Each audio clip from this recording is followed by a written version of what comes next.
एक बार अकबर ने बीरबल को एक मुश्किल काम सौंपा। उन्होंने चाहा कि बीरबल पूरे राज्य में घूमे और सबसे ऊंचा पेड़ ढूंढ कर लाए। बीरबल जानते थे कि ये काम आसान नहीं है। पूरे राज्य में घूमना और सबसे ऊंचा पेड़ ढूंढना काफी समय ले सकता था, लेकिन उन्होंने अकबर के आदेश का पालन करने का फैसला किया। बीरबल ने एक छोटा सा बैलगाड़ी लिया और राज्य भ्रमण पर निकल पड़े। रास्ते में उन्होंने कई तरह के पेड़ देखे, कुछ छोटे, कुछ ऊंचे, कुछ चौड़े और कुछ पतले, लेकिन उन्हें सबसे ऊंचा पेड़ कहीं नहीं मिला। हफ्तों बाद वह एक अनजान गांव में पहुंचे। वहां उन्होंने एक बूढ़े किसान को देखा जो अपने खेत में काम कर रहा था। बीरबल ने उससे पूछा, बाबा, क्या आपको इस आसपास कहीं कोई बहुत ऊंचा पेड़ दिखाई दिया है? बूढ़ा किसान मुस्कुराया और बोला, बेटा, ऊंचे पेड़ की तो बात नहीं, लेकिन मेरे पास एक ऐसा बीज है जिसे लगाने से दुनिया का सबसे ऊंचा पेड़ उग सकता है। बीरबल को यह सुनकर आश्चर्य हुआ। उन्होंने पूछा, सच? क्या आप मुझे वह बीज दे सकते हैं? किसान ने कहा, जरूर बेटा, लेकिन इस बीज को लगाने के लिए एक शर्त है। आपको इसे अपने राज्य के सबसे व्यस्त चौराहे पर लगाना होगा। बीरबल ने थोड़ा सोचा और फिर बीज लेने के लिए सहमत हो गए। वह बीज लेकर वापस राजधानी की तरफ चल पड़े। राजधानी पहुंचकर बीरबल सीधे अकबर के दरबार में गए। उन्होंने बीज को अकबर के सामने रखा और बताया कि यह दुनिया का सबसे ऊंचा पेड़ उगा सकता है, लेकिन इसे सबसे व्यस्त चौराहे पर लगाना होगा। अकबर ने सोचा कि इतने व्यस्त चौराहे पर पेड़ लगाना तो मुश्किल है, इससे यातायात में भी दिक्कत होगी।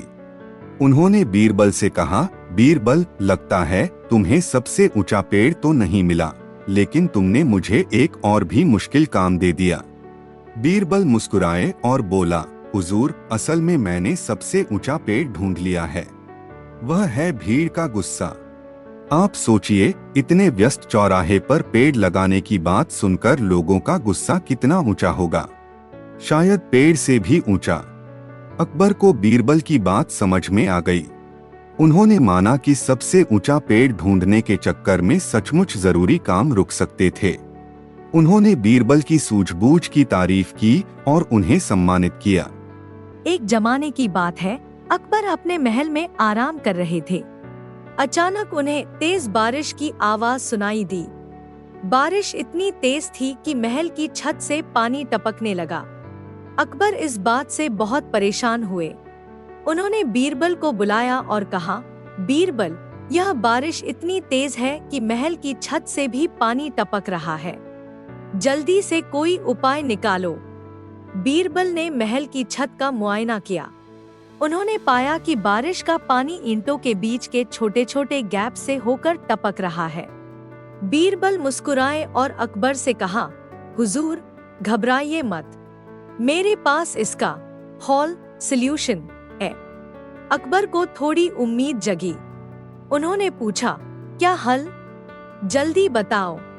बीरबल ने कहा, आप हुक्म दीजिए कि दरबार के सभी ज्योतिषियों को छत पर बुला लिया जाए।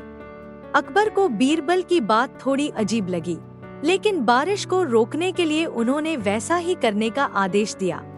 कुछ ही देर में दरबार के सभी ज्योतिषी महल की छत पर इकट्ठा हो गए। वे ये सोचकर हैरान थे कि उन्हें बारिश रोकने के लिए बुलाया गया है, जबकि वो सिर्फ भविष्य बताने में पारंगत थे। बीरबल ने ज्योतिषियों से कहा, आप सभी अपनी अपनी खगोल शास्त्र की किताबें खोलिए और बारिश कब रुकेगी, इसका पता लगाइए। ज्योतिषी अपनी अपनी किताबें खोलकर आसमान का निरीक्षण करने लगे। बारिश तो अभी भी हो रही थी, लेकिन ज्योतिषी ये दिखावा कर रहे थे कि वे बहुत गंभीरता से हिसाब लगा रहे हैं। थोड़ी देर बाद बीरबल ने जोर से पूछा, बताओ पंडित जी, आखिर बारिश कब रुकेगी? एक ज्योतिषी ने घबराते हुए कहा, हुजूर, अभी तो कुछ पता नहीं चल रहा है, शायद कल सुबह तक रुके। बीरबल ने नाटकीय अंदाज में कहा, क्या कल सुबह तक? यह तो बहुत देर हो जाएगी, महल की दीवारें भीग जाएंगी। जल्दी से कोई और उपाय बताओ। बीरबल जितना नाटक कर रहे थे उतना ही ज्योतिषी घबरा रहे थे। उन्हें तो बारिश रोकने का कोई ज्ञान नहीं था। इसी बीच एक बूढ़ा ज्योतिषी आगे आया और बोला, हुजूर, लगता है बारिश रुकने वाली नहीं है, हमें शायद नीचे उतर जाना चाहिए। बीरबल यही सुनना चाहते थे। उन्होंने जोर से कहा, बिल्कुल ठीक कहा, बारिश इतनी तेज है कि आप सब नीचे चले जाओ, नहीं तो बीमार पड़ जाओगे। जैसे ही ज्योतिषी नीचे उतरने लगे, बारिश भी धीमी होने लगी और कुछ ही देर में बंद हो गई। अकबर को समझ नहीं आया कि आखिर हुआ क्या। उन्होंने बीरबल से पूछा, बीरबल, बारिश तो रुक गई, लेकिन ज्योतिषियों ने तो कुछ नहीं किया। बीरबल मुस्कुराकर बोले, हुजूर, असल में बारिश अपने आप रुकने वाली थी। मैंने सिर्फ ज्योतिषियों को छत पर बुलाकर उन्हें इतना व्यस्त कर दिया कि उन्हें आसमान देखने का भी समय नहीं मिला। इसी वजह से उन्हें पता नहीं चला कि बारिश कब रुकी। अकबर को बीरबल की चतुराई पर हंसी आ गई। उन्होंने समझ लिया कि कभी कभी समस्या का हल सीधे उपाय करने में नहीं, बल्कि चीजों को थोड़ा चतुराई से संभालने में होता है। एक ठंडी सुबह अकबर अपने दरबार में बैठे थे। दरबार में सन्नाटा था, कोई भी मुद्दा नहीं उठाया जा रहा था। अकबर को ये सन्नाटा पसंद नहीं आया, इसलिए उन्होंने बीरबल को बुलाया और कहा, बीरबल, दरबार में आज कुछ भी रोमांच नहीं है, कोई न कोई पेचीदा मामला सामने लाओ। बीरबल ने मुस्कुराकर कहा, हुजूर, आपकी आज्ञा। बीरबल ने दरबारियों को संबोधित किया, मैं आप सभी के सामने एक चुनौती रखता हूँ। जो कोई भी व्यक्ति मुझे यह बता सके कि पृथ्वी का स्वाद कैसा होता है, उसे मैं एक थैली सोने के सिक्कों का इनाम दूंगा। यह सुनकर सभी दरबारी सोच में पड़ गए। पृथ्वी तक तो कोई गया नहीं था, तो उसका स्वाद कैसे बताया जा सकता है। कुछ देर तक तो दरबार में खामोशी रही, फिर धीरे धीरे दरबारी आपस में चुपचाप राय लगाने लगे। कुछ ज्योतिषियों ने ग्रंथों के आधार पर बताया कि पृथ्वी का स्वाद मिट्टी जैसा होगा। वहीं कुछ सैनिकों ने कहा कि पृथ्वी का स्वाद कठोर और पथरीला होगा। लेकिन अकबर किसी भी जवाब से संतुष्ट नहीं थे। आखिर में बीरबल ने आगे बढ़कर कहा, हुजूर, अगर आप इजाजत दें तो मैं पृथ्वी का स्वाद चखकर बता सकता हूँ। अकबर और बाकी सभी दरबारी चौंक गए। उन्हें समझ नहीं आया कि बीरबल ऐसा कैसे कर पाएंगे। बीरबल ने बाहर जाने का इशारा किया और थोड़ी देर बाद अपने हाथ में एक गंदी गेंद लेकर वापस आए। गेंद इतनी गंदी थी कि उसे छूने में भी किसी को अच्छा नहीं लग रहा था। बीरबल ने गेंद को अकबर के सामने रखा और कहा, हुजूर, यह गेंद पृथ्वी के एक छोटे से टुकड़े के समान है, इसे आप चखकर पृथ्वी का स्वाद ले सकते हैं। अकबर को घृणा सी होने लगी। उन्होंने नाक सिकोड़ते हुए कहा, बीरबल, यह तो बहुत गंदी गेंद है, इसे मैं कैसे चख सकता हूँ। बीरबल ने मुस्कुराकर कहा, हुजूर, पृथ्वी तक पहुँचना भी तो इतना ही मुश्किल है। अगर आप वहां तक जा भी पाते हैं तो वहां मिलने वाली चीजें भी शायद इतनी ही गंदी होंगी। अकबर समझ गए। उन्होंने बीरबल की सूझबूझ की तारीफ की। दरबार में मौजूद सभी लोगों को भी एहसास हुआ कि पृथ्वी तक पहुंचना असंभव है और उसका स्वाद जानने की कोशिश भी बेकार है। इस कहानी से पता चलता है कि बिना सोचे समझे किसी चीज को पाने की कोशिश नहीं करनी चाहिए। साथ ही यह भी सीख मिलती है कि कभी कभी समस्या का हल सीधे जवाब ढूंढने में नहीं, बल्कि थोड़ी सी चतुराई से सोचने में होता है। एक शाम अकबर बाग में टहल रहे थे। उनके साथ बीरबल भी थे। अचानक अकबर की नजर एक पेड़ पर बैठी हुई चिड़िया पर पड़ी। चिड़िया बहुत ही सुंदर थी और उसके पंख इंद्रधनुषी रंगों से चमक रहे थे। अकबर को वह चिड़िया बहुत पसंद आ गई। उन्होंने बीरबल से कहा, बीरबल, वह चिड़िया कितनी खूबसूरत है, मैं उसे अपने महल में लाना चाहता हूँ। बीरबल ने चिड़िया को ध्यान से देखा और फिर बोले, हुजूर, चिड़िया को पिंजरे में कैद करना ठीक नहीं होगा, उसे जंगल में ही रहने देना चाहिए। अकबर जिद पर अड़ गए। उन्होंने कहा, नहीं बीरबल, मुझे वही चिड़िया चाहिए। तुम उसे किसी तरह पकड़कर ले आओ। बीरबल को पता था कि अकबर को मनाना मुश्किल है, इसलिए उन्होंने कहा, हुजूर, ठीक है, मैं कोशिश करता हूँ, लेकिन चिड़िया को पकड़ने के लिए मुझे थोड़ा समय चाहिए।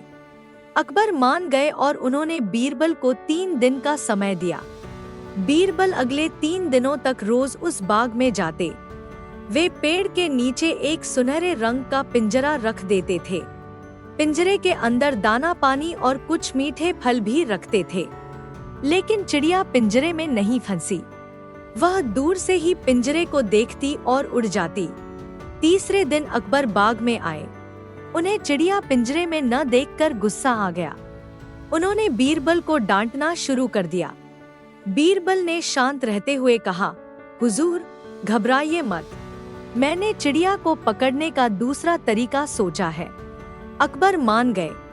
बीरबल ने एक कारीगर को बुलाया और उससे एक ऐसा पिंजरा बनवाने को कहा जो बिल्कुल उस पेड़ की तरह दिखे जिस पर चिड़िया रहती थी। कुछ दिनों बाद कारीगर ने पेड़ जैसा दिखने वाला पिंजरा बनाकर तैयार कर दिया। बीरबल उसे बाग में ले गए और उसी जगह रखा जहां असली पेड़ था। असली पेड़ को काट दिया गया था, लेकिन चिड़िया को इसकी जानकारी नहीं थी। वह हमेशा की तरह उड़कर उसी जगह आ गई। जब उसने पेड़ जैसा दिखने वाला पिंजरा देखा तो वह बिना किसी डर के उस पर बैठ गई। उसी समय बीरबल ने पिंजरे का दरवाजा बंद कर दिया। इस तरह बीरबल ने अकबर को चिड़िया पकड़ कर दे दी, लेकिन उन्होंने असली पेड़ को काटने की बजाय उसका नकली रूप बनाया ताकि चिड़िया को जंगल जैसा माहौल मिल सके। अकबर को बीरबल की सूझबूझ पर ताज्जुब हुआ। उन्होंने सीखा कि कभी कभी चालाकी से नहीं, बल्कि समझदारी से काम लेना ज्यादा फायदेमंद होता है। उन्होंने चिड़िया को महल में रखने का विचार त्याग दिया और उसे जंगल में छोड़ने का आदेश दिया। एक बार अकबर को शिकार खेलने का शौक चढ़ा। वो अपने सैनिकों के साथ जंगल की सैर पर निकले।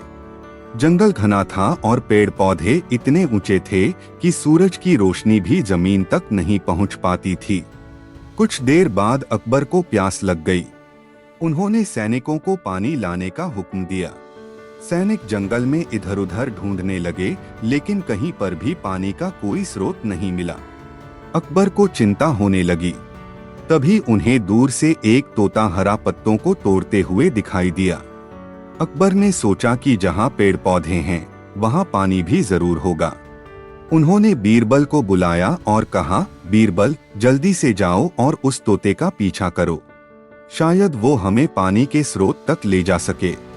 बीरबल जानते थे कि तोते का पीछा करना आसान नहीं होगा।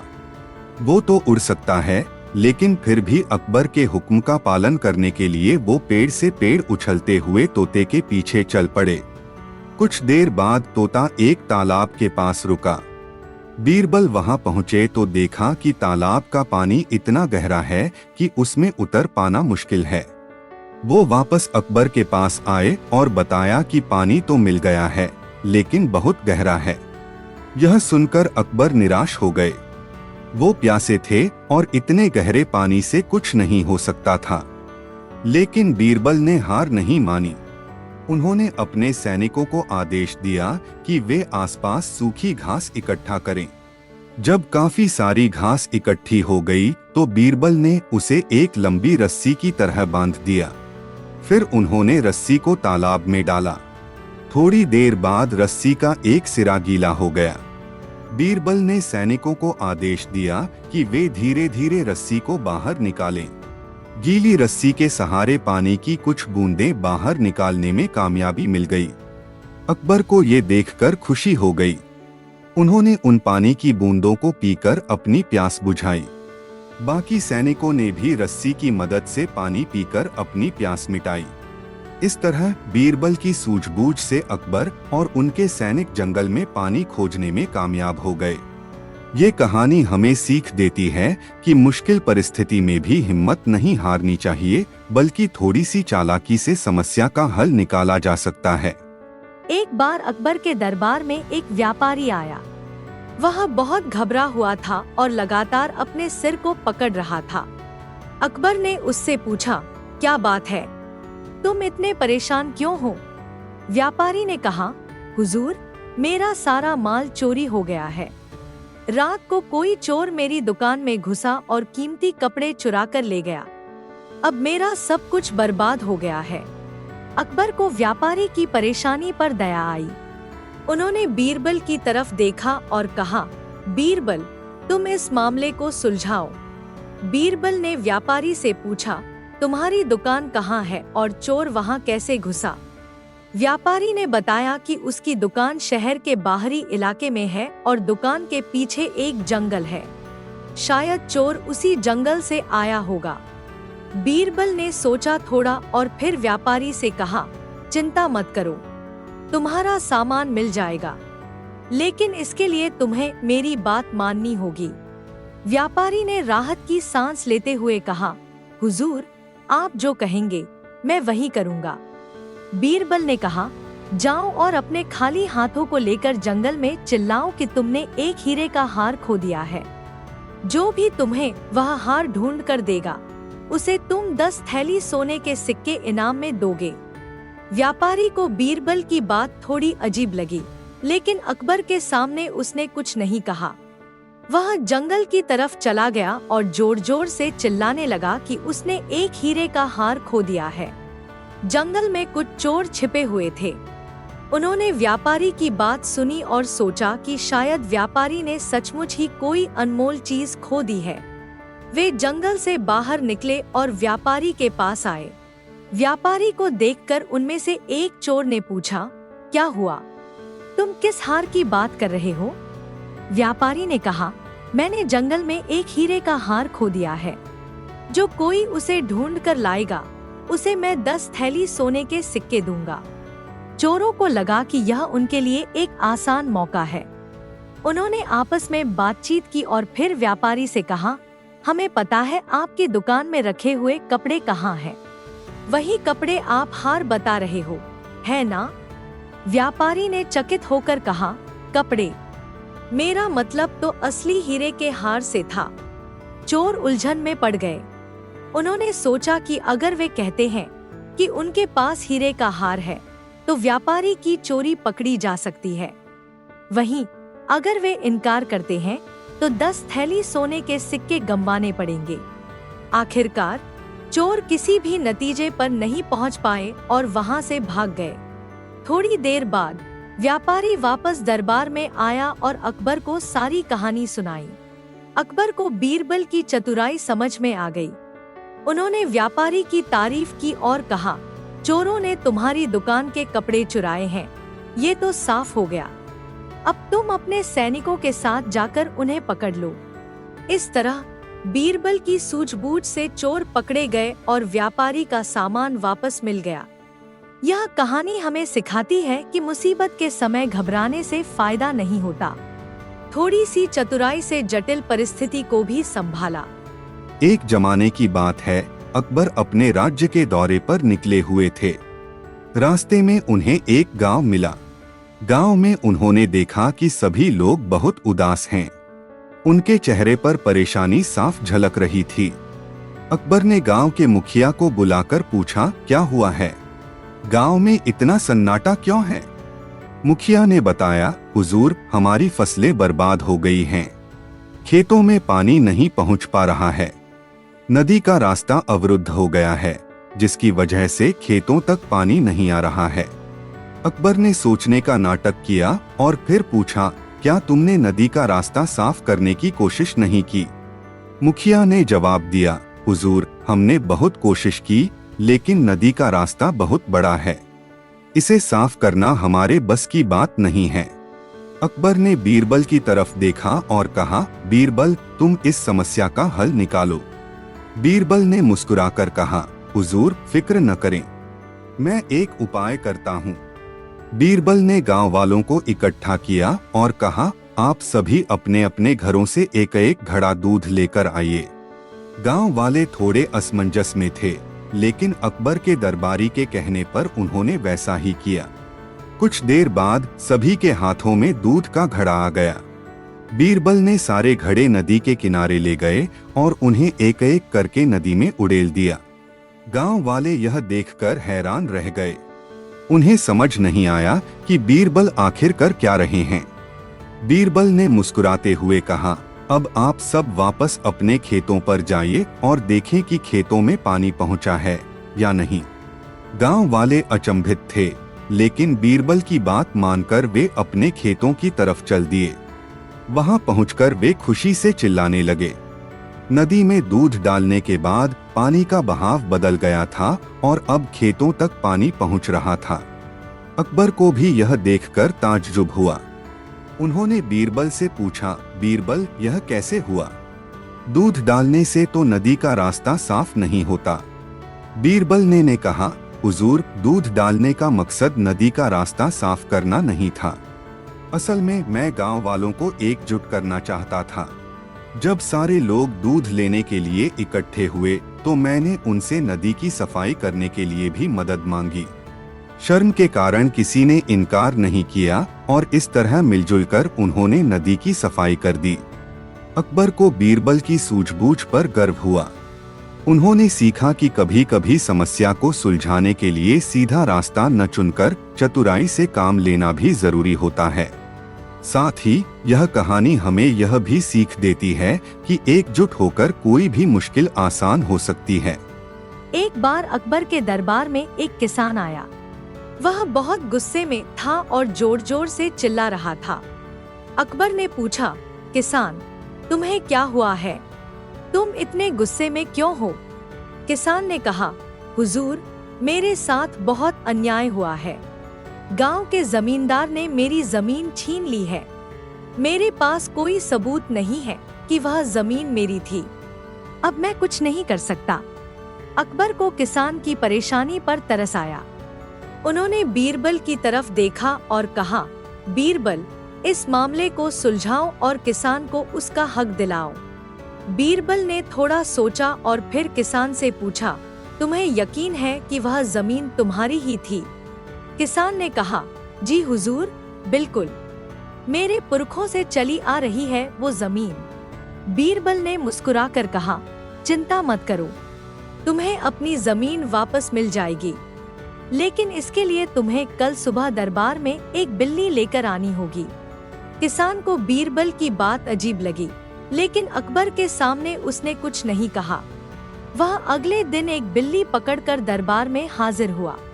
दरबार में सभी दरबारी और अकबर भी यह देखकर हैरान थे कि किसान एक बिल्ली लेकर आया है। जमींदार भी वहां मौजूद था। वह मन ही मन खुश हो रहा था कि अब किसान के पास कोई सबूत नहीं है और जमीन उसकी ही रहेगी। बीरबल ने बिल्ली को दरबार के बीचों बीच खड़ा कर दिया और जोर से कहा, यह बिल्ली इस दरबार में जो सबसे सच्चा व्यक्ति है उसी के पीछे चलेगी। यह सुनकर दरबार में सन्नाटा छा गया। सभी दरबारी आपस में एक दूसरे को देखने लगे। जमींदार को घबराहट होने लगी। बीरबल ने इशारा किया और दरबार में मौजूद सभी लोगों को बारी बारी से बिल्ली के सामने से गुजरने के लिए कहा। बिल्ली किसी के पीछे भी नहीं गई। आखिर में बीरबल ने किसान को बिल्ली के सामने से निकलने को कहा। जैसे ही किसान बिल्ली के सामने से गुजरा, बिल्ली उसके पीछे चलने लगी। यह देखकर सभी दरबारी दंग रह गए। अकबर ने जमींदार को जमकर फटकार लगाई और किसान को उसकी जमीन वापस दिलाने का आदेश दिया। इस तरह बीरबल की चतुराई से बेईमान जमींदार का पर्दाफाश हुआ और किसान को उसका हक मिल गया। यह कहानी हमें सिखाती है कि सच छिप नहीं सकता और ईमान का रास्ता ही सही रास्ता होता है।